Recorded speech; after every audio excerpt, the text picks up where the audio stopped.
Allez, on se retrouve pour une nouvelle guidance. Alors, on se retrouve aujourd'hui dans des énergies d'épuisement. Voyez ici, on vous invite à vous reposer. Alors, ici, il doit y avoir, alors soit il y a une question ici qui vous épuise, qui épuise vos ressources en tout cas. Ça peut être d'ordre physique, d'ordre psychique, d'ordre mental ou d'ordre émotionnel. Vous dépensez trop d'énergie dans quelque chose qui vous questionne. Alors on vous dit de faire attention de ne pas confondre persévérance et épuisement. Voyez, c'est un état que vous ressentez où on vous dit de faire attention, de mettre un frein à vos réflexions excessives. Si c'est votre cas, hein, vous ne pouvez pas continuer ainsi. Parce que vous n'arriverez pas, si vous voulez, à atteindre votre but ou porter ce que vous avez créé, que ce soit une relation, une ambition, un projet, etc. Si vous ne prenez pas le temps de recharger vos batteries. Ça vous permet également d'y voir plus clair, de mesurer vos efforts et de faire attention à ne pas être obstiné coûte que coûte ici. Parce que vous êtes en train de vous vider de votre substance, de ce qui fait sens pour vous. Il y a besoin de prendre le temps de se régénérer avant même d'envisager de donner encore, vous voyez, de donner encore plus de vous-même et d'analyser les choses objectivement, vous voyez, et à mettre de l'énergie dans ce qui en vaut la peine. Alors, c'est jamais un constat facile à faire, mais il faut le faire hein, pour éviter de faire naître de la colère, de la rancune ou d'aller jusqu'à un burn-out ici. Il faut faire attention. Parce qu'il n'y a aucun travail, aucune relation qui mérite que vous sacrifiez votre essence ou que vous vous sacrifiez. Vous voyez, ça vous prive de votre joie et de votre vitalité surtout, qui va finir par vous enfermer. L'épuisement, à la longue, ça va nuire à vos rêves, à vos espoirs. Donc, si vous avez la possibilité, éloignez-vous vraiment de ce qui vous questionne ici pour voir ce qui se passe en vous, comment est-ce que vous pouvez faire autrement pour évoluer. Voyez, voilà, c'est faire attention à ces énergies-là. Alors, on va voir qu'est-ce qui vous épuise. Alors, on va prendre le domaine professionnel. Alors, on a la santé, vous voyez, on a bien la santé ici, hein, c'est la santé psychologique, je pense. On a également l'ouverture et l'enfermement.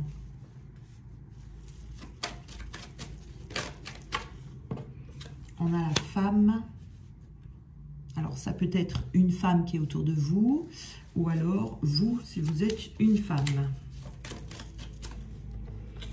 Et on a la culpabilité. Alors, donc ici, on parle de santé, hein, vous voyez. On vous parle de santé et cette santé qui va mal ici, elle vous fait procrastiner. C'est-à-dire que là, on est avec des personnes qui sont déjà épuisées, vous voyez. C'est-à-dire que vous remettez toujours les choses à faire à demain. Vous avez peut-être du mal à vous motiver pour vous mettre en action dans ce que vous avez à faire. Ici, cette carte de la santé, c'est une perte de vitalité, je dirais ici, hein, plus qu'une maladie ou quoi que ce soit.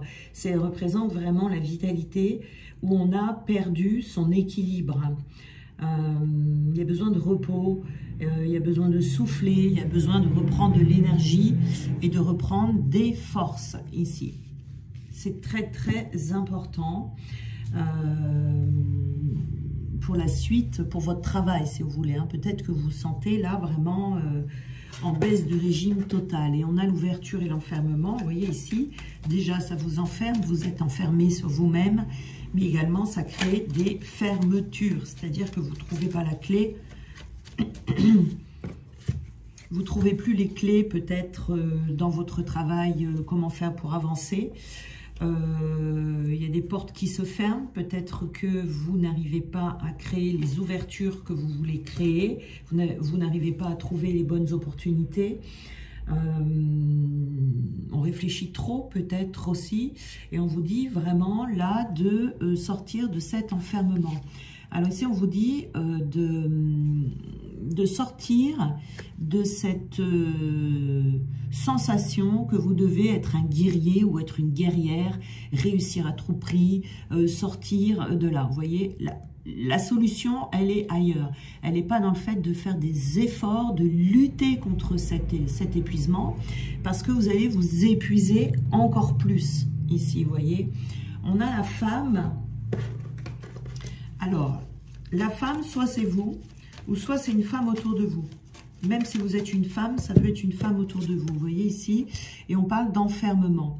Il peut y avoir une femme ici qui vous enferme dans une situation, ou qui vous enferme psychologiquement. Une femme qui vous empêche de vivre, ou c'est vous qui êtes enfermé dans cette situation. C'est verrouillé à double tour. Et vous ne savez pas comment faire. On a de la culpabilité ici. Alors, cette culpabilité, elle peut être due à cette femme. Donc, cette femme, c'est peut-être même quelqu'un que vous ne fréquentez plus, mais une femme qui vous a enfermé. Alors, on nous parle d'enfants intérieurs ici. On nous parle d'enfants intérieurs. Donc, vos enfants intérieurs, ce sont vos profondes personnalités, vos âmes d'enfants. C'est la personne que vous êtes vraiment au fond de vous. Et il y a quelque chose ici qui est enfermé par rapport à ça. Donc, vous voyez, cette femme, ça peut être une mère, par exemple. On vous dit alors, qui vous êtes vraiment au fond de vous, sans tenir compte de votre éducation, de la famille, de votre passé, de ce qui a été construit, de votre profession également, et de tout ce qui appartient à l'incarné, à la matière, vous voyez. Votre enfant intérieur, c'est ce vers quoi vous devez vous tourner pour pouvoir sortir de cet épuisement ici. C'est écouter ce dont rêve réellement votre âme, de vous extirper, vous voyez, de conditionnement de l'éducation, de la famille ou du travail, de vous challenger à dire, à faire ce que vous voulez. Vous voyez, vos enfants intérieurs, c'est vos âmes qui vous appellent à vous aimer vous-même et à vous battre pour cela, pour vous aimer vous-même en oubliant tout le reste, parce que le reste, c'est pas ce qui vibre avec votre âme et ça vous freine vers le bonheur. Vous voyez ici, avec la culpabilité, on a le fait d'être infidèle et le fait d'être colérique. Alors, on peut ressentir de la colère à l'intérieur de soi. On peut en vouloir à quelqu'un, vous voyez ici, justement, à cette femme. Mais en même temps, on a peur d'être infidèle, vous voyez, à sa famille, à son éducation, à tout ce que vous avez construit. Et ça, c'est pas bon du tout. Et ça, c'est très, très épuisant pour vous. Alors, je vais aller reprendre une autre carte ici. Ça vous met des bâtons dans les roues dans votre avancement. On a la roue ici, vous voyez. Donc, la roue, c'est le changement. Le changement qui est à mettre en place parce qu'on vous dit de passer à l'action par rapport. Ça, c'est une carte d'action ici, hein, la carte de la roue. C'est la carte de la force, en fait, dans le tarot, cette carte de la roue. Donc, c'est par la force, votre force intérieure, que vous allez arriver à vous sortir de là. La seule chose dont vous pouvez être certain ici, ou certaine, c'est qu'il y a besoin d'aller vers le changement. Il peut y avoir, et de ne pas rester dans les influences du passé, les influences de l'enfance, les influences de votre karma qui sont à l'œuvre dans votre vie. Là, il ne faut pas résister à ce changement parce que sinon, ça va vous épuiser encore plus et ça va vous blesser. Vous allez vous faire du mal à vous-même. Donc ici, on vous dit de ne pas capituler, de ne pas être dans ce mode guerrier non plus, mais besoin de reconnaître que le changement est possible et que ce changement, il est à l'intérieur de vous. Vous voyez, le changement, il est dans les petites décisions que vous allez prendre et dans l'attitude avec laquelle vous allez faire face à cette épreuve. Ouais. Ici, il y a la roue qui tourne. Vous voyez, c'est la roue qui tourne. Donc, c'est quelque chose qui est inévitable. Parce que qu'est-ce qui fait tourner cette roue? C'est les forces divines. Donc, il est préférable de l'accueillir pour que la libération puisse se présenter également. Vous voyez, là, c'est comme si on vous disait, là, le changement, il est vraiment plus que nécessaire. Ça, c'est dans le domaine professionnel, vous voyez, ça vous empêche de trouver votre juste place dans le domaine professionnel. Parce que vous n'êtes pas vous-même, vous voyez, votre enfant intérieur, ici, il a été brimé, coincé, vous voyez, enfermé. On vous parle de téléphone ici. On vous dit qu'importe la distance, les opinions, les divergences, communique et partage tes différences avec bienveillance. Vous voyez, c'est vraiment ça ici. C'est d'oser être différent. C'est d'oser sortir de la fidélité à une éducation que j'ai reçue, à des conditionnements, à des croyances, d'être fidèle à qui je crois, d'être fidèle à ce que je crois être, alors que c'est pas ce que je suis. Vous voyez ici, de ne pas culpabiliser, de ne pas être la personne que l'on attend de vous, ou de ne pas faire ce que l'on attend de vous ici, vous voyez, c'est ça, hein. Et ça vous épuise énormément, parce que du coup, c'est comme si vous étiez dans une barque, et que vous ramiez dans votre barque à contre-courant, vous voyez, donc ça fait des efforts, on a mal au bras, on n'en peut plus, on s'épuise, c'est ça. Si vous tournez votre barque dans le sens du courant, ça avance tout seul, vous n'avez même pas besoin de vous servir de vos rames, donc vous n'êtes pas épuisé, vous n'avez même pas mal au bras, vous voyez ici. Donc là, c'est ça qu'il faut discerner, c'est qu'est-ce qui va à contre-courant dans votre vie professionnelle, ici, par rapport à vos enfants intérieurs. Voilà, alors on va regarder le domaine sentimental, là, donc, hop là, j'enlève tout ça.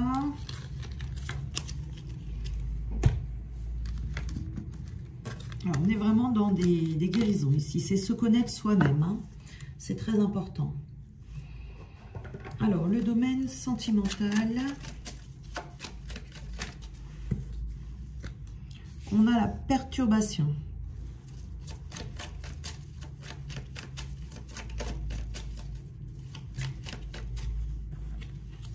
On a le pouvoir. On reprend son pouvoir. On a l'abondance. Et on a la progression. Très bien. Là, c'est très très bon signe. Alors, on va prendre d'autres petites cartes. Donc ici, on a avec donc la carte de la perturbation, on a la carte de la clairvoyance. Donc on vous dit qu'ici, dans une situation qui vous perturbe, on vous demande de faire appel à vos intuitions pour pouvoir y voir clair. Peut-être que c'est ça tout simplement qui vous perturbe, c'est de ne pas arriver à voir clair dans une situation. On vous dit ici de prendre conscience que peut-être vous vous dispersez. En tout cas, ici aussi, ces perturbations, puisque vous n'y voyez pas clair, ça génère en vous une perte d'énergie, peut-être même une perte de temps. C'est peut-être une blessure également dont vous êtes porteur, dont il faut travailler, sur laquelle il faut travailler, qui vous perturbe dans cette situation. Ça peut y avoir aussi une faille dans une relation sentimentale, des complications sur le plan mental ou sur le plan de la santé. Hein. Il y a quelque chose ici, une relation qui vous donne du fil à retordre psychologiquement. Il doit y avoir de l'instabilité. En tout cas, on vit une période difficile ici. Et ce qui est important, là, c'est vraiment d'y voir plus clair dans cette situation pour ne pas aller jusqu'à l'épuisement. Et on a donc la carte du pouvoir. Donc, alors, cette carte du pouvoir, vous êtes un petit peu défaitiste ici, dans cette situation. Vous avez l'impression que vous n'y arriverez pas, vous n'arriverez pas au bout. Vous pouvez également avoir l'impression de devoir abandonner cette relation. Alors, on a le pouvoir. Non, on vous dit de reprendre le pouvoir ici, hein, le pouvoir sur cette relation, le pouvoir sur votre vie. Ici, il y a une attirance, je pense, qui est très forte avec cette personne, et c'est ce qui vous prive de votre pouvoir personnel. Vous voyez, vous avez des sentiments forts, vous êtes dans une forte attraction, il y a beaucoup d'amour, hein, beaucoup d'effusion. On vous dit, mais en même temps, vous voyez, il y a des énergies contraires ici, et c'est ça qui vous épuise, il y a des énergies contraires.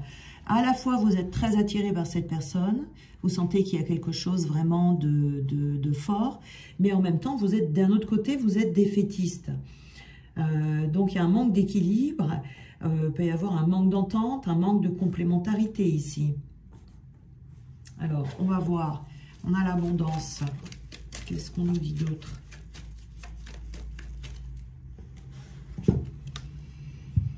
On vous dit de rester optimiste, vous voyez, de rester optimiste, d'avoir confiance dans cette relation, d'avoir confiance en l'avenir de cette relation ici, parce que ça peut être, ça va devenir une relation abondante, vous voyez, même si vous n'en avez pas l'impression aujourd'hui.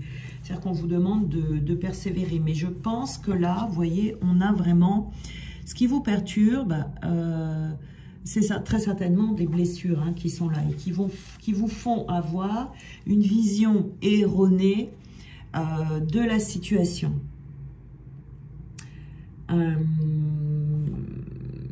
vous dit même que c'est un cadeau du ciel, hein, cette relation ici, vous voyez. Mais il y a besoin d'une guérison. Il y a besoin d'une guérison pour que la situation progresse dans le bon sens. Parce qu'il y a un manque de... Ce qui vous gêne, en fait, c'est un manque de générosité.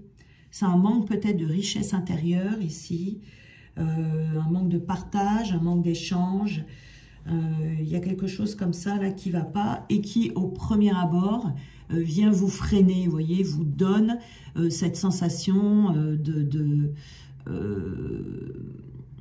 cette sensation que la relation ne fonctionnera pas. Mais c'est vraiment, là, il faut voir au-delà, hein, au-delà des apparences. Et l'épuisement ici, c'est vraiment ces deux forces contraires qu'il y a ici. Mais il y a une progression hein, ici. Alors, on va prendre une autre carte pour voir. On a des mauvaises pensées. Vous voyez aussi ici, on peut être un peu rancunier. Hein, s'il y a quelque chose, alors rancunier, ça veut dire qu'il y a de la souffrance.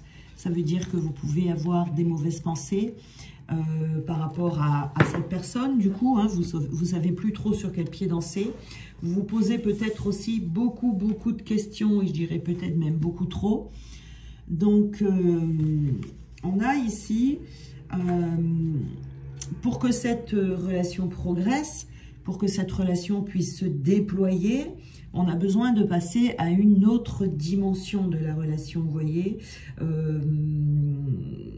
d'aller au bout de ses possibilités, d'ascensionner, d'avoir de l'expansion, vous voyez, de vous élever. C'est l'élévation de l'âme ici et la protection des cieux, la protection de Dieu qui est dessus, qui va vous... il ne faut pas laisser tomber ici, vous voyez. J'ai un problème avec ma voix. Donc ici, il ne faut pas penser que vous n'y arriverez pas. Vous voyez, il ne faut pas être défaitiste. Au contraire, on vous dit de rester optimiste dans cette relation. Il peut y avoir des guérisons hein, par rapport à l'enfant intérieur également. Peut-être que vous voyez votre personne idéale de telle ou telle façon. Et peut-être que votre personne idéale n'est pas exactement celle que vous pensez. Vous voyez, elle peut différer de ce que vous attendiez. Donc ça va venir bousculer votre enfant intérieur. On a l'empereur, donc ici, vous voyez, c'est vraiment reprendre sa toute-puissance sur la relation, de ne plus douter, de rester optimiste et d'aller au bout. On a une influence masculine ici.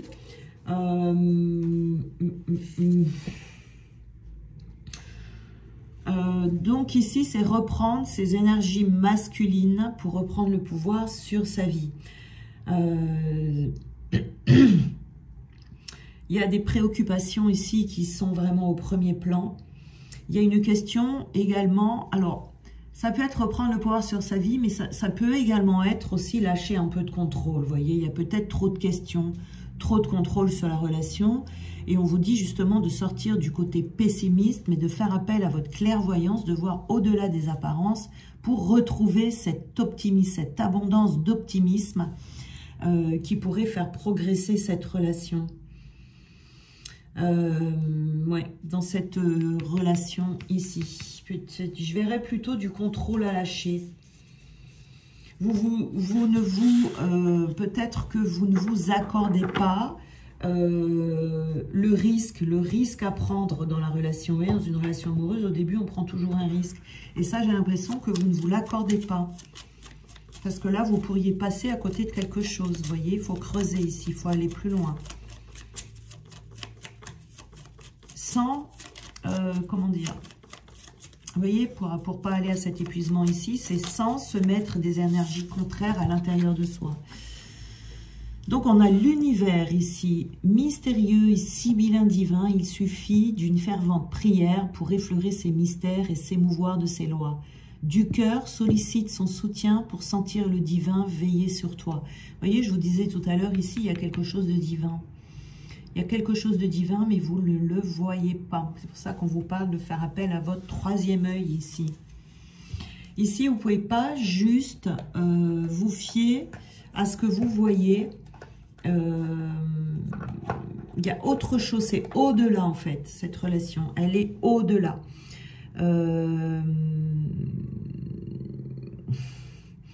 Parce que vous rêvez d'engagement, hein, vous rêvez de projets en commun, vous rêvez peut-être pour certains même de fonder une famille. Ouais, vous voulez être lié à quelqu'un en tout cas, vous avez envie d'être lié à quelqu'un. Et donc du coup, cette envie d'être lié à quelqu'un est tellement forte que du coup, vous prenez des précautions, vous avez peur de vous tromper, vous avez peur d'aller avec la mauvaise personne, etc. Vous voyez. Donc là, vraiment, il faut lâcher ça. Il faut lâcher ça parce que c'est justement en étant trop dans cette attente que vous risquez de passer à côté de la relation qui vous irait bien. Vous voyez, la relation que vous attendez. Voilà pour aujourd'hui. Je vous souhaite une très belle journée et on se retrouve demain.